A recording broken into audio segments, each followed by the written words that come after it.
She? You want her to play me? The entire hall burst into laughter. The event was a grand chess exhibition held in one of New York's most prestigious hotels. Dozens of elegantly dressed guests, chess fans, journalists, and influencers had gathered to witness a rare event. A public exhibition by the legendary Grandmaster, Viktor Andropov.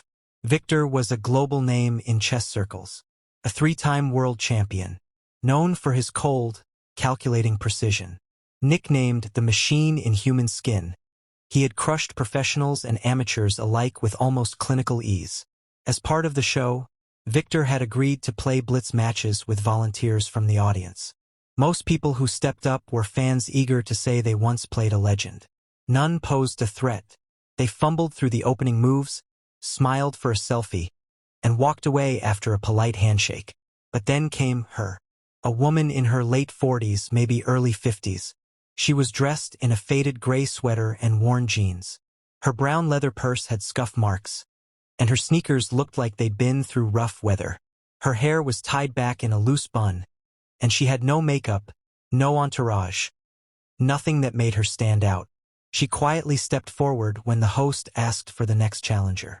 A man nearby scoffed, "Do you even know how to move the pieces?" Another person chuckled, "Let her play. It'll be over before we refill our drinks." Even Viktor gave a short smirk. "All right," he said, brushing invisible lint off his jacket. "Let's make this quick." She sat down with care, adjusted the chair without a word, and lightly placed her purse beside her. Viktor looked at her with detached politeness. "Name?" She glanced up. "Amira." "All right, Amira," he said. "White or black?" "White," she answered. The clock started. Amira made her first move, pawn to e4. Simple, classical, safe. Viktor mirrored it with e5. What followed were the first few moves of the Ruy Lopez opening, a setup Viktor had seen literally thousands of times. But Amira's moves weren't just correct. They were confident, clean, and swift. Not rushed, not hesitant, as though muscle memory guided her hands. Within 5 moves, a few of the chuckling spectators were squinting at the board. By the 10th move, Viktor's brow furrowed slightly. He leaned in, adjusted his glasses. By the 15th move, he paused, really paused, before making his move. Amira's position was rock solid. No blunders, no beginner's mistakes. In fact, her opening choices were textbook perfect, not aggressive but deeply strategic. Whispers filled the room. "Wait! She knows what she's doing. Who is this woman?" The laughter had stopped. Now, there was only silence, murmurs, and the ticking of the clock. 25 moves in, something changed. Viktor was no longer playing casually. His back had straightened. His jaw tightened. His hand hovered over pieces, then pulled back. Again and again. He was analyzing deeply now, trying to predict Amira's next move. And then it happened. She offered a queen sacrifice. The room gasped. Even Viktor blinked, stunned. Offering a queen, the most powerful piece in chess, is often a bold bluff or a fatal mistake. But when Viktor ran the calculations, his expression changed. The queen sacrifice wasn't a blunder. It was a trap. If he took the queen, Amira had a forced sequence that would lead to a devastating checkmate in 5 moves. He had to retreat. The Grandmaster had to retreat. That moment changed everything. People pulled out their phones. The live stream spiked with views. Comments flooded in. "Is she a pro? This is the most insane thing I've seen at a public match. She's toying with him." Amira sat quietly through it all. Focused, calm, almost emotionless. Her fingers moved pieces like she was conducting a silent orchestra. And Viktor? He was now on the defensive for the first time in the entire exhibition. The final 10 moves felt like watching a lion being tamed. Amira methodically trapped Viktor's remaining pieces, cutting off escape paths with precision. Her knight danced across the board. Her rook created pins. Her pawn structure held strong like a fortress. Then came the moment. Check. Viktor moved his king. Check again. He glanced at the board, then at her. There was no way out.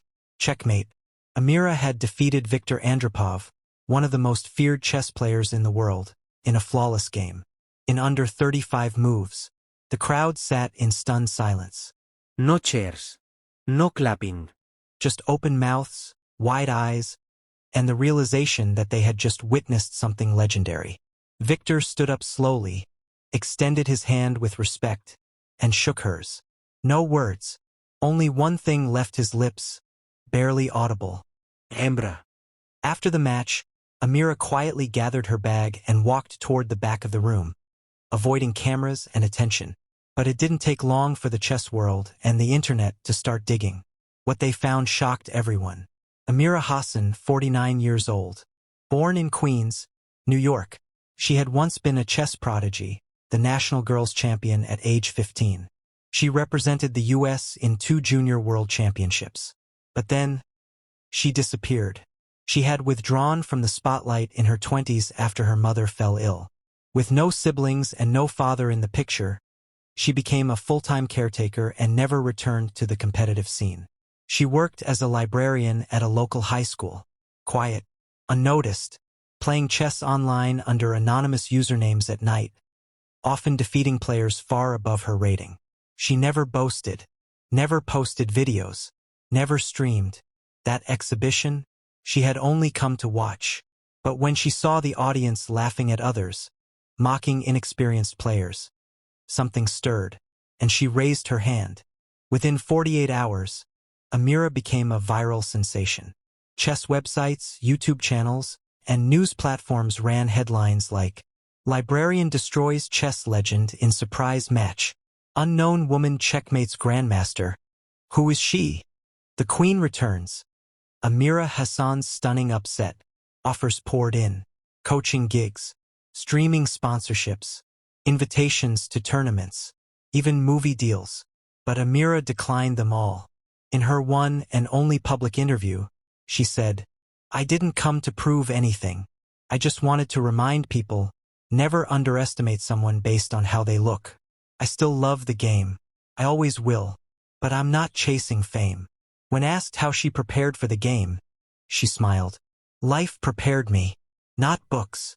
To this day, Viktor Andropov speaks of that match with reverence.